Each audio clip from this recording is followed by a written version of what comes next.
Haluatko sä parantaa tuotteiden esillepanoa niin, että myynti kasvaa? Tai onko sulla kaupallinen tila, jossa olisi hyvä parantaa sen tilan tunnelmaa tai toiminnallisuutta? Näihin projekteihin sä saat tekevät kädet meiltä Tilamarista. Mun nimi on Tiia Vierimaa, mä oon yrityksen yksi omistajista ja kiva olla mukana Kasvu Openissa. Meidän toiminnan sydän on puusepän tehdas Lohjalla. Me suunnitellaan ja valmistetaan räätälöityjä kalusteita sekä tehdään kaupallisten tilojen tilauudistuksia. Meillä on noin 30 tekijää ja valmiita toteutuksia näkee ympäri Suomea myymälöissä, kahviloissa, ravintoloissa, apteekeissa ja tänä vuonna tehtiin ensimmäinen hotellitoteutus, mistä olen erityisen iloinen ja ylpeä.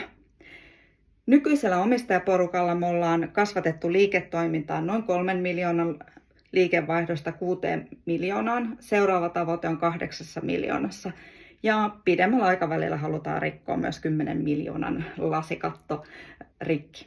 Se, mitä me ollaan nyt tehty kasvun edellytyksien kehittämiseksi, me ollaan lisätty tuotetarjoomaa, asiakassegmenttejä ja pidetty huoli, että meidän henkilöstössä on hyvää kasvun asennetta ja aktiivista tekemistä kohti uusia tavoitteita. Miksi me ollaan mukana Kasvu Openissa? Me halutaan apua ja tukea meidän kasvutarinan rakentamiseen ja me uskotaan Tilamarissa, että kaikki hyvä tapahtuu yhteistyössä. Nähdään.